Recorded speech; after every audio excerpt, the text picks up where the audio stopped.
Welcome to Wind Down Wednesday. Here are your hosts, Jeffrey Tobias Halter and Amanda Hammett.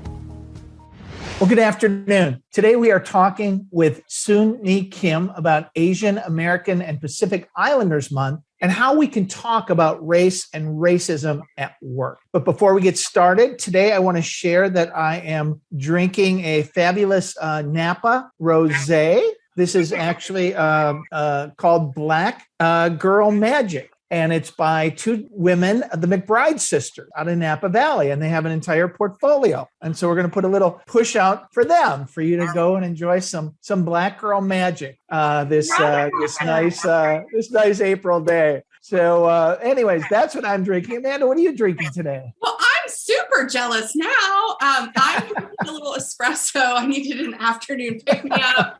So if by the end of this episode I'm bouncing off the walls, my apologies to everyone. Well, wonderful. I am very excited, not just about my espresso, but actually about our guest.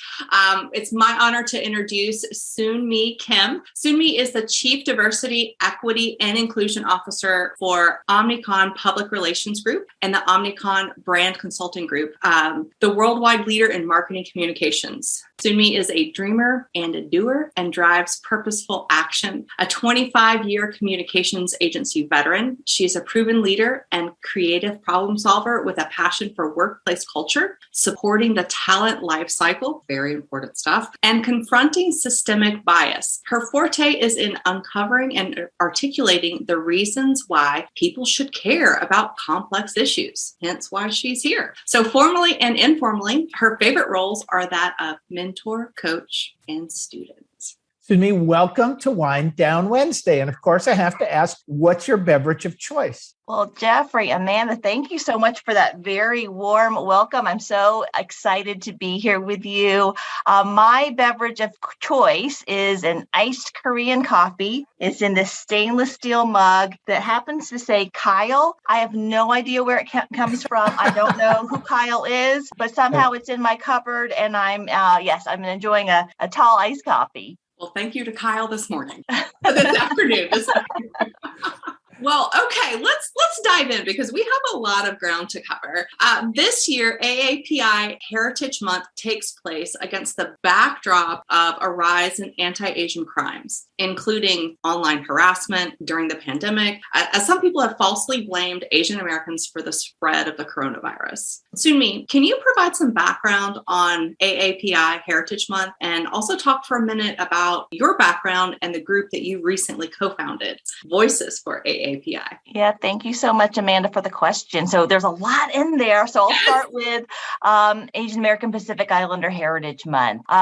So the month was first started as a week, and I think it was really difficult to even have that passed by the U.S. until even recently. I didn't really grow up celebrating Asian American Pacific Islander Heritage Month until I would say in the very, maybe last 5-10 years. But ultimately, what it speaks to is just the need and the desire to understand a little bit more about Asian American and Pacific Islander history as part of American history. It's a time to really celebrate the culture and that beautiful tapestry that is part of what makes up specifically America and the fact that we are so interconnected, how we are all really interwoven. So it's really a commemorative time to think about history. Sadly, I think history is something that we all need to learn more about in many forms, but specifically when I think about Asian American and Pacific Islander history, it's something that's been very much invisibilized over a long, long period of time. Amanda, you also spoke about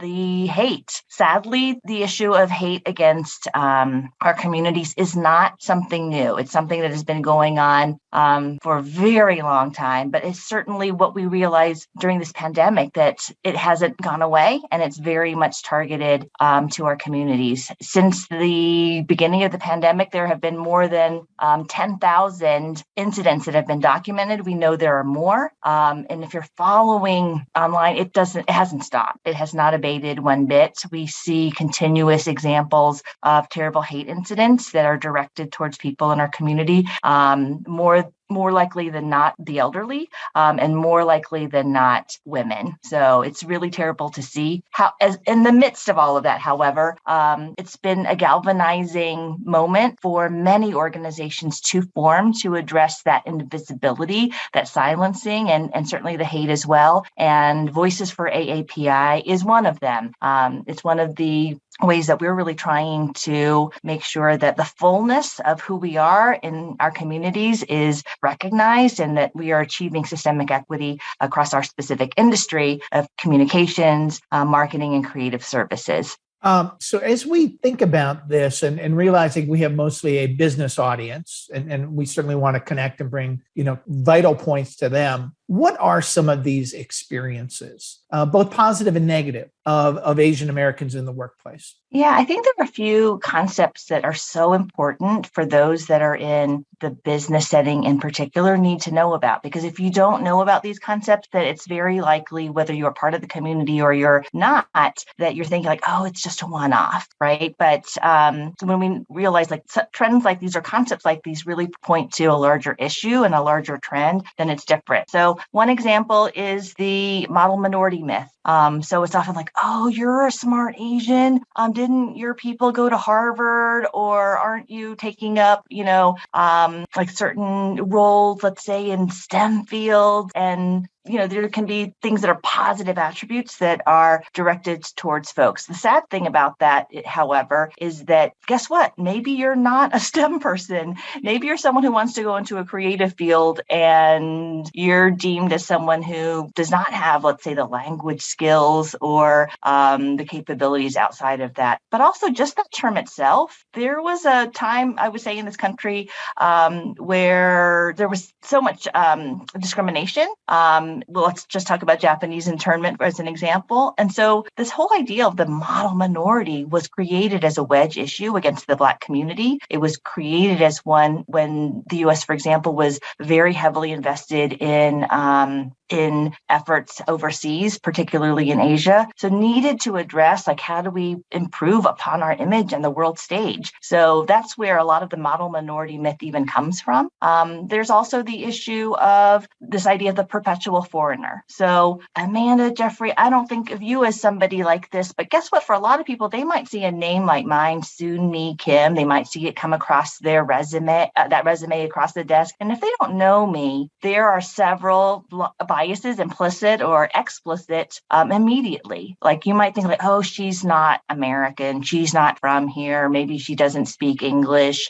And frankly, I was born here. I've been here probably a pretty long time. I would say I speak English pretty well. But there's a lot of assumptions that can be made in those ways. That is, again, that idea that you can be here multiple generations. You might have come here in the 1850s to help build the Transcontinental Railroad. There's so many different ways of belonging. But if you are always considered a perpetual foreigner, if the default is to ask someone like, hey, where are you from? No. Where are you really from? That is the idea that you're really, at best, you're a guest here. And guests have to follow rules and understand rules. And it's not surprising then to be then told like, hey, go back to your country if, you're not feeling that sense of like belonging, if you will. But also, so the model minority myth, the perpetual foreigner, I think a third concept that folks have to really recognize is one called the bamboo ceiling. So it's a kind of a play on the whole glass ceiling, if you will. And so the bamboo ceiling really just speaks to the fact that, hey, you know what, Junmi, somebody like you're a great worker. Please continue working on these spreadsheets for us. But you know what, I don't know that you're someone that I can really trust in a management position. Maybe you don't, display what we think about as leadership skills. And so very often folks get trapped in certain roles. Often Asian Americans, including Pacific Islanders, are the most under-promoted folks within our organization. So that notion of the bamboo ceiling is real. Again, if you're talking to somebody individually, they may think like, hey, this is just happening to me. Maybe there are things that I need to correct about myself. And sure, we all have things that we need to improve upon. But when we see this as a widespread issue collectively, certainly those trends begin to emerge. Wow. Okay, let me switch gears for just a second. In the wake of racist events, I mean, it's hard to know what is the right thing to say, what is the right thing to do. I know that I've personally struggled to know what was the right thing to say or do in the aftermath of the murder of George Floyd or the murder spree that we experienced here in Atlanta that impacted the Asian community. What would be your suggestions? What is something that's someone like Jeffrey and I, we want to be allies? What would be your suggestions for us? Yeah, thanks for the question, Amanda. You're not alone. I mean, there are many times when there are situations I'm not as familiar or comfortable with as well. And so that question is certainly a really good one. I think when we are struggling to know what to say or to do, it's a cue for us to listen. It's a cue for us to learn and to lean in. So very often we have a bias towards action, right? Which is definitely a very good thing. But action that's not rooted in more of an understanding can often come off as performative to others and sometimes even reckless. So we have access to so much information out there. I remember during, June of 2020, I just for fun would just start Googling in my little, Google search box, like how to and then it would autofill the rest. Mantle just systemic racism, right? So it's an example that it's a very popular topic and something that we have access to a lot of information there. So that's one thing that I would say. But there are so many, great resources, specifically in terms of the AAPI community. A few that I would recommend is there's a really fantastic book by Kathy Park Hong called Minor Feelings. And what it does, it really goes into a lot more than what I just shared earlier about the different concepts and myths. But it shares it in a really interesting way that is also some personal narrative. So that's one that I would recommend. If you want to learn a little bit more about what's happening from these Asian hate incidents, there is a group, Stop AAPI Hate. I think it's .com, it might be .org. But that gives you the latest of what's going on. And sadly, so many groups like this have had to form in the wake of many hate crimes, hate incidents that have been happening over a large period of time. And then another easy one is just in terms of diversifying our social media feeds, right?